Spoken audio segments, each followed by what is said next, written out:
Hello everyone, welcome to Exambis notes. बहुत स्वागत है आप सभी का एग्जाम्बी के इस प्लेटफॉर्म में to make your preparation 50% faster. So दोस्तों, आज हम बात करने वाले हैं सीबीआईटी के बारे में। 2026 की प्रिपरेशन के बारे में बात करेंगे और जो प्रीवियस कट ऑफ्स हैं उसके बेसिस पे एक इंपॉर्टेंट पॉइंट डिस्कस करेंगे, सो दैट कि आप इजीली अपने जो एग्जाम की प्रिपरेशन है उसको करते रहें। और ये ना जनरली आप देखेंगे आईटी के स्टूडेंट्स जब भी प्रिपेयर करते हैं तो वो कहते हैं कि एक सब्जेक्ट हम छोड़ सकते हैं। वो क्या होता है एक सब्जेक्ट्स को छोड़ने वाली स्ट्रेटेजी, वो भी मैं आपको बताऊंगा। और कैसे वर्किंग प्रोफेशनल बहुत इजीली इस एग्जामिनेशन को टारगेट कर सकते हैं। और मैं सही बताऊं तो दोस्तों, 2025 में जब से ये एग्जामिनेशन पैटर्न चेंज हुआ है, कोडिंग की जगह नॉर्मल हुआ है, एमसीक्यू बेस्ड हुआ है, तो मुझे लगता है रियल में ये एग्जामिनेशन पहले के कंपैरिजन में ईजियर हो चुका है। डेफिनेटली कंपटीशन उसमें होगा, बट प्रिपरेशन करना रिलेटिवली ईजी होगा। जो एक बहुत इम्पॉसिबल सी प्रिपरेशन लगती थी, अब वो मुझे नहीं लगता कि इम्पॉसिबल सी प्रिपरेशन लगती है। आपको क्या लगता है ज़रूर बताइएगा। ओके, सो हम क्योंकि इस बार सभी का न्यू बैच भी स्टार्ट करने वाले हैं मंथ एंड से, तो इसलिए बहुत क्रूशियल भी है और आप सभी बहुत अच्छे से पढ़ रहे हैं डेफिनेटली। और या फिर आपको चाहिए कि एक अच्छी स्ट्रेटेजी हो, तो वो ही हम अभी डिस्कस करने वाले हैं। ओके, तो सबसे पहले हम देखते हैं कि दोस्तों क्यों प्रिपेयर करना है। इस बात का डोपामिन तो हमें सैलरी स्लिप से मिल जाता है। 1,84,000 की सैलरी जस्ट आफ्टर ग्रेजुएशन, मतलब इमेजिन कि आज के टाइम पे आईआईटीज़ में भी प्लेसमेंट कितने मुश्किल हो गए हैं।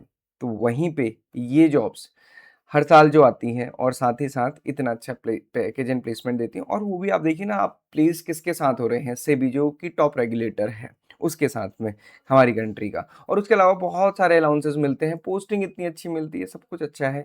बहुत सारी आई हमने सक्सेस स्टोरीज की हैं। और अगर आप देखेंगे ना दोस्तों, first attempt first attempt first attempt आप देखिए कि 21 की एज में उसने कितने सारे एग्जामिनेशन क्लियर किए अभिषेक ने। So this is not impossible. बस आपको थोड़ी सी स्ट्रेटेजी बना के चलना है। और अगर अभी से, क्योंकि अभी नोटिफिकेशन नहीं आया है, जब नोटिफिकेशन नहीं आया ऐसे में अगर आप प्रिपरेशन करते हैं तो डेफिनेटली बहुत अच्छे से आप प्रिपेयर कर पाते हैं। हर साल ये नोटिफिकेशन आता है, आप देखेंगे लगभग हर साल ये नोटिफिकेशन आया हुआ है। और सबसे इंपॉर्टेंट जो होता है, हम बात करते हैं कट ऑफ के बेसिस में। अब अगर आप देखेंगे फेज 1 की कट ऑफ कितनी थी, 80। ये तो फिक्स होती है, इसमें तो कोई चेंज होता नहीं है। अब ये क्या है, इसको थोड़ा सा डिस्कस करते हैं। फेज 2 की थी 77 और ये कैसे फिक्स्ड है, क्या करा जा सकता है, ये इसके लिए पहले एग्जामिनेशन पैटर्न देखते हैं। देखिए यहाँ पे इन्होंने क्लियरली मेंशन किया है कि यहाँ पे जो ऑनलाइन एग्जामिनेशन होगा फेज 1 का, उसमें दो पेपर होंगे, paper 1 and paper 2। Okay, paper 1 में आपको जो कट ऑफ लानी है वो 30% लानी है। पेपर 2 में जो आपको कट ऑफ लानी है वो लानी है 40%। ओके, तो ये आपको कट ऑफ लानी है, इसलिए कट ऑफ फिक्स होती है। ओवरऑल कट ऑफ 40%, मतलब इंडिविजुअल आपके पेपर 1 में 30% कट ऑफ होनी चाहिए, पेपर 2 में 40% कट ऑफ होनी चाहिए, और एग्रीगेट 40%। 100 में से 40 नंबर, तो 200 में से 80 नंबर, ये हो जाता है 40% इस तरीके से। ओके, ये तो क्लियर है अब आपको कि कट ऑफ कैसे हमेशा हर साल फिक्स्ड है, जो भी मैंने आपको शो करी इसीलिए फिक्स्ड है क्योंकि ये परसेंटेज का गेम है, मेरिट नहीं बनती है इसमें। ओके, अब यहाँ पे जो मैं वन सब्जेक्ट स्किप स्ट्रेटजी बता रहा था ना दोस्तों, वो मैं आपको बताता हूँ। देखिए यहाँ पे मैक्सिमम मार्क्स 100 होते हैं, 4 सब्जेक्ट्स होते हैं पेपर 1 में। आप देखेंगे कौन कौन से होते हैं। एक होता है जनरल अवेयरनेस, दूसरा होता है इंग्लिश, तीसरा होता है क्वांट्स, फोर्थ होता है रीजनिंग। ओके, अब इसमें 80 क्वेश्चंस आते हैं, 20 क्वेश्चंस हर सब्जेक्ट से आते हैं, और आपको 30% कट ऑफ लेकर आनी है, मतलब 30 नंबर आपको एटलीस्ट लेके आने हैं। तो ये मानिए कि आपको 40 मार्क्स लेकर आने हैं सेफ सिक्योर, एटलीस्ट। ये मिनिमम है जिसको टारगेट नहीं करना है। मैं तो हमेशा कहता हूँ 50% टारगेट किया, मतलब 50 नंबर टारगेट करने चाहिए। बट अगर हम एटलीस्ट कट ऑफ के बेसिस पे देखें तो आपको एटलीस्ट इतने करने हैं। अब 20 मार्क्स का इंग्लिश आएगा, 20 मार्क्स का क्वांट्स आएगा, 20 मार्क्स का रीजनिंग और 20 मार्क्स का जीए। ठीक है, अब आप देखिए quants, reasoning, English in general बहुत डिफिकल्ट नहीं होता है। जीए एक ऐसा सब्जेक्ट है जिसकी हैबिट जनरली नहीं होती, तो पढ़ना मुश्किल होता है, और वो भी खासकर फाइनेंशियल सेक्टर से रिलेटेड। और दूसरी इंपॉर्टेंट बात ये है कि आपका ये पेपर 2 के लिए नहीं कोई इसका रोल है, और साथ साथ फेज 2 में भी कोई रोल नहीं है। तो कई बार ये होता है कि जनरली, या चलो ठीक है, जनरल अवेयरनेस छोड़ ही देते हैं, कौन पढ़े इसको, कुछ समझ आएगा तो कर लेंगे, नहीं आएगा तो बहुत नहीं करते हैं। ठीक है, तब भी आपके पास कितने बचे, 60 क्वेश्चंस बचे हैं, है ना, 60 क्वेश्चंस बचे हैं। प्रोपोर्शनेट करेंगे तो वो मार्क्स 60 से ज्यादा होंगे क्योंकि 100 मार्क्स का है। ओके, तो तब भी आप इजीली कट ऑफ क्लियर कर सकते हैं। तो इसको हम बोलते हैं वन इज सब्जेक्ट स्ट्रेटेजी। चार में से कोई एक पूरा भी छोड़ देंगे तो भी कोई फर्क नहीं पड़ने वाला है, क्योंकि यहाँ पे इंडिविजुअल सब्जेक्ट्स की कट ऑफ नहीं बनती है, यहाँ पे पूरे पेपर की कट ऑफ बनती है। इसको बोलते हैं वन सब्जेक्ट स्किप स्ट्रेटेजी। कई स्टूडेंट 2 भी कर लेते हैं, बट 2 करने में रिस्क ज़्यादा बढ़ता है। उन फिर तो बचे हुए 2 में आपको बहुत अच्छा करना पड़ेगा।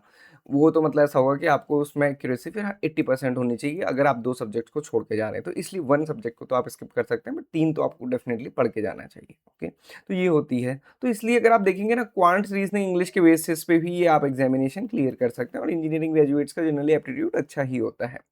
जनरल अवेयरनेस मैं मानता हूँ कि थोड़ा-सा नहीं पढ़ा होगा या उसकी हैबिट नहीं है, तो उसको आप स्किप कर सकते हैं। हालाँकि बहुत पहले से रिकमेंडेड नहीं होता, कुछ-कुछ आप ज़रूर पढ़िए। ये लास्ट टाइम की स्ट्रैटेजी होती है कि लास्ट महीना जब है, बस अब प्रीलिम्स आ ही गया है, तब हम इस स्ट्रैटेजी को फॉलो करने के लिए कहते हैं, या फिर तब ये करनी चाहिए। अभी तो कोई मतलब नहीं, अभी तो आपको सब कुछ पढ़ना चाहिए, क्योंकि सिर्फ सभी ही नहीं बल्कि बहुत ज़्यादा अदर एग्ज़ामिनेशंस भी आते हैं। आपको नहीं पता कि कहाँ आपका किसमें सिलेक्शन हो जाए, है ना? देखो, जैसे मैंने आपको सक्सेस स्टोरी दिखाई थी, आईएफएससी में सिलेक्शन हो गया था, तो वहाँ पे सब जगह से ये स्किप करने वाली स्ट्रैटेजी नहीं चलती है। इसलिए आपको अगर पढ़ने की हैबिट बनाएँगे, तो डेफ़िनिटली अच्छा होगा, बट ये भी एक बेनिफिट है। तो आप जो वर्किंग इंडिविजुअल्स हैं ना, वो भी देख सकते हैं कि इतना डिफिकल्ट नहीं है, बहुत ईज़िली आपको, देखो अगर आप मेजरली देखोगे ना, 3 सब्जेक्ट क्वांट, रीजनिंग, इंग्लिश और आईटी ही पढ़ना है।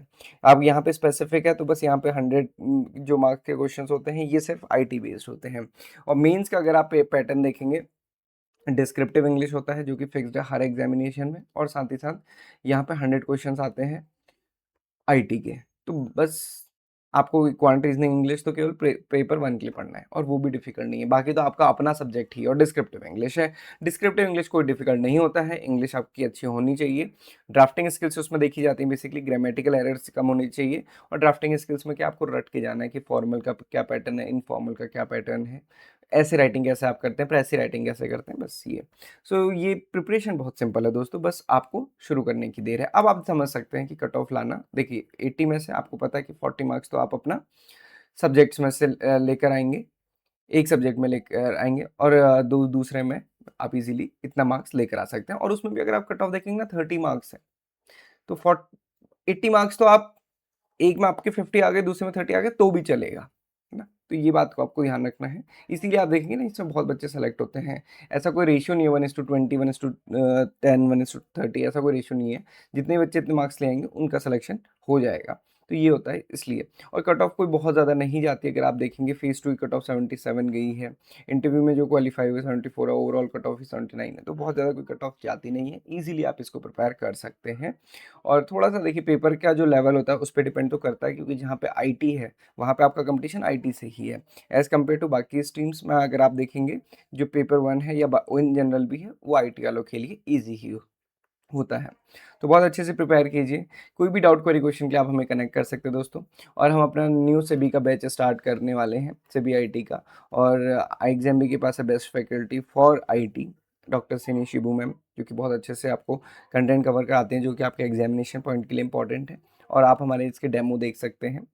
ओके, आप अभी बहुत सारे स्टूडेंट का एसओआईटी का पेपर भी होगा, तो आप अगर एसओआईटी प्रिपेयर कर रहे हैं दोस्तों, सेबी तो आपके लिए फिर ईज़ी ही हो जाता है। हाँ, बस थोड़ी-सी हम कह सकते हैं प्रोसेस लेंदी है, बट सेम टाइम में आपको एटलीस्ट ध्यान रखना चाहिए। और हम वर्किंग प्रोफेशनल्स के लिए मैं कहूँगा दोस्तों, अभी क्योंकि नोटिफिकेशन नहीं आया है, अभी से आप थोड़ा-सा ध्यान रखते हुए चलेंगे। रोज़ 1 या 2 घंटा भी देते हैं, तो भी सफिशिएंट है, तो भी आपकी प्रिपरेशन बहुत अच्छी होती है। So this is all for today. Thank you for watching this video and have a great day ahead.